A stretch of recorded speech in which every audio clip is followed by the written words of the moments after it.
Welcome to the Kingdom Man podcast, where we discuss some of the hard topics facing men with a Christian perspective. I'm your host, James Russell. At the time of this recording, it's early in February, and for whatever reason, the temperature is amazing.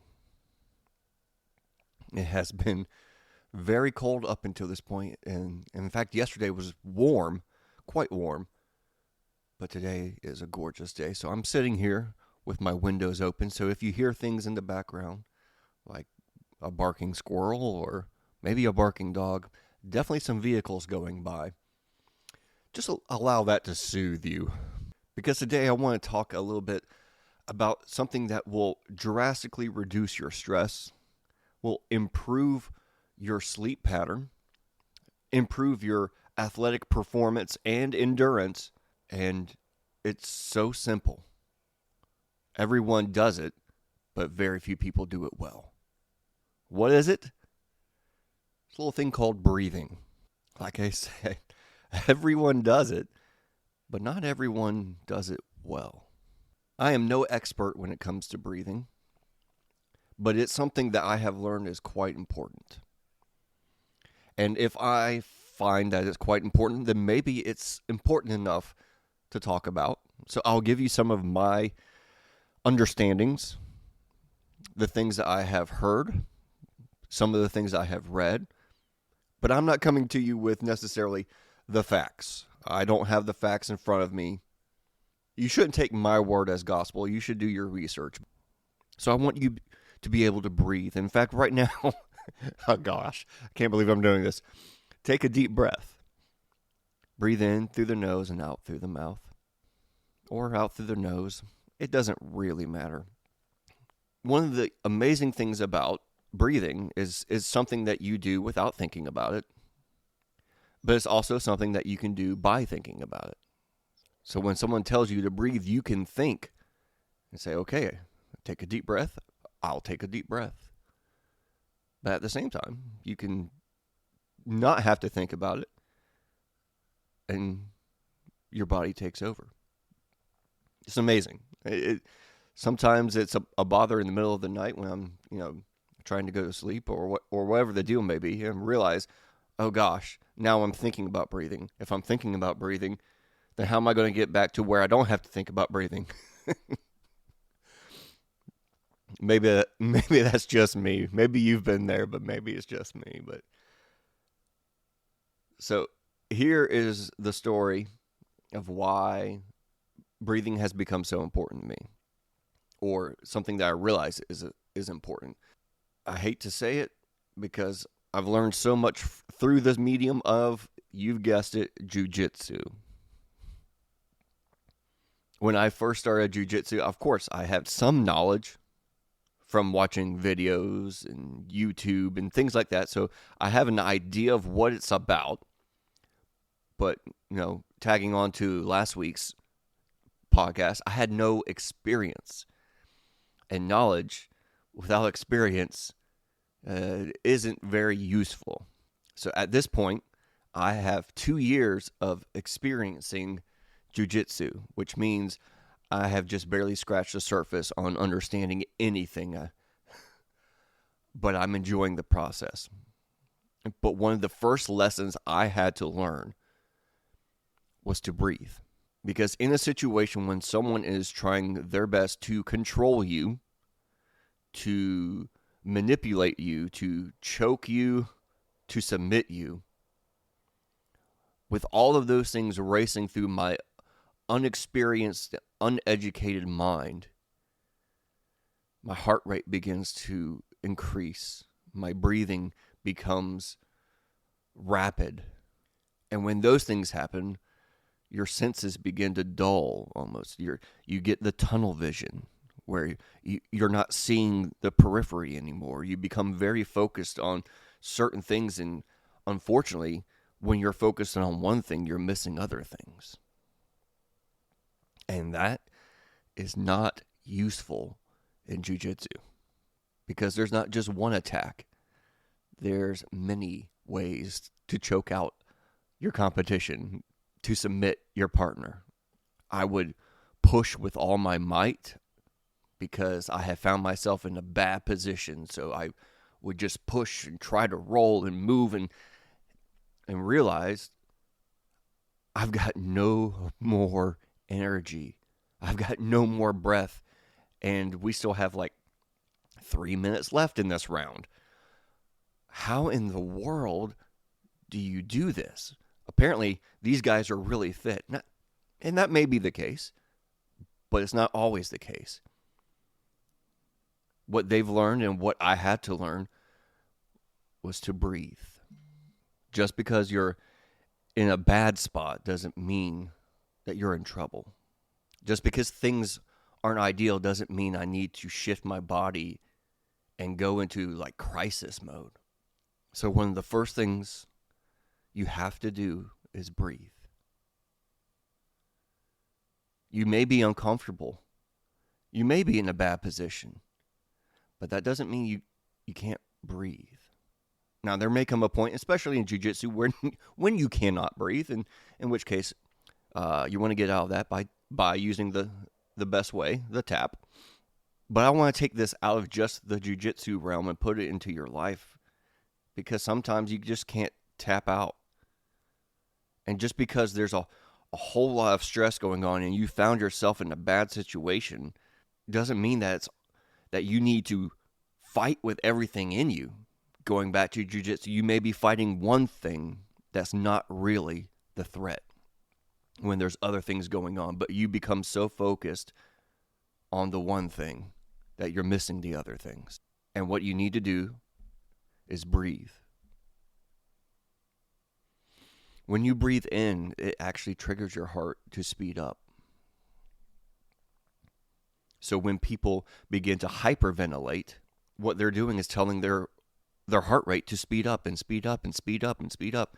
No wonder they become so difficult when they're in that situation. Having a high heart rate is not good. Breathing really fast is not good. But breathing deeply is. Shallow breaths do not equal breathing, proper breathing. Many people, when they breathe, they actually breathe in their chest. And that's a stress symptom or a stress indicator. If when you breathe, your chest is the only thing that goes in and out, then that shows that you're holding some stress. When you properly breathe, it should be from the stomach. You should see your stomach rise and fall. But so many of us, and I find myself doing it too, breathe from our chest because we're holding onto some sort of stress. But you can use your breath to reduce stress. You may not even realize it, but my wife has realized it. Sometimes I'll breathe in deep and then take in like another little extra breath on top of that deep breath and then exhale. Something like,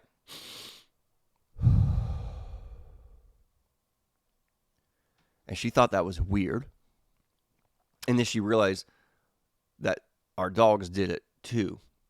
So she thought I taught the dogs to breathe that way. But no, it's something that we naturally do to help alleviate stress.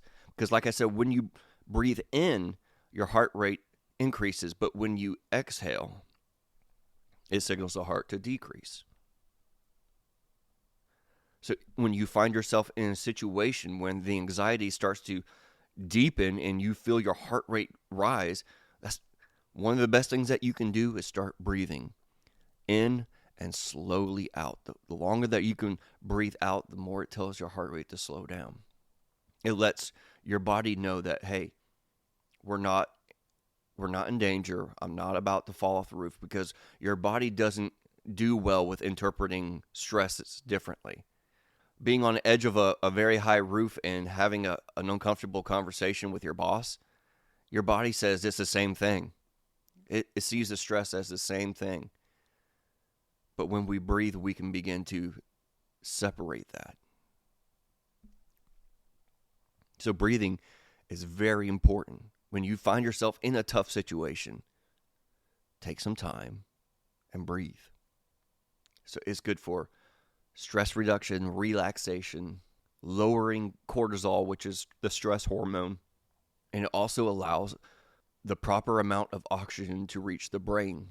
And having good oxygen to the brain will help because it will help differentiate what kind of situation you're actually in. Do we need to be in fight or flight right now? Or is it just an uncomfortable conversation? I don't need to feel like I've got to get away from here if it's just an uncomfortable conversation. So it can be a very good habit to start your day by slowing things down. I know you would think starting your day is already slow, but I know a lot of people, immediately when they wake up, their mind begins racing. And that begins to set that stress hormone for your anticipated level for the day. So the sooner that you can wake up and tell your body, you know what, it's another day. We've got oxygen. There might be stress, but you know what? We can breathe through it. We can think through it. This is not something that is a life risk. We have control.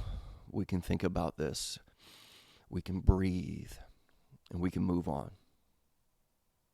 And set the tone for your day. That will probably benefit you more than you would even think it would.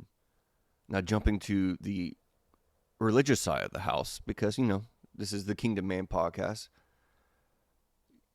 One of the things I've learned is that in the Hebrew, the letters for what we call Yahweh, the Tetragrammaton, I believe is what it's called, YHVH or YHWH, which is why we say Yahweh. It's the old Hebrew name for God, but they didn't want to say his name because it was too holy to say, and they didn't want to write it because it's too holy to write. So they gave this term that we now call Yahweh, but the letters of it in the Hebrew is Yod, He, Va, He. And what tradition says, it's the sound of breathing. And when we breathe properly, every breath in and every breath out is us saying the name of God. So even when we are struggling, if you have breath in your lungs, you're saying his name. So it's no wonder that when God created man, he breathed into him and he became a living being. Separate because God's breath was in him. God's breath is in you. Slow down this week. Learn to breathe. Not into the stress, but into the peace that passes all understanding. Say his name with every breath. Realize that when you breathe, your body is setting itself in order. And that God is as close as that next breath. Thank you for listening today. Hopefully that spoke something to you. And if it did, give us a shout out on Instagram or Facebook. Let us know how this has helped you. And do us a favor, let it help someone else by sharing that with your friends and your family. Let them know how important it is to breathe. I appreciate you all so very much. And we look forward to seeing you again next week.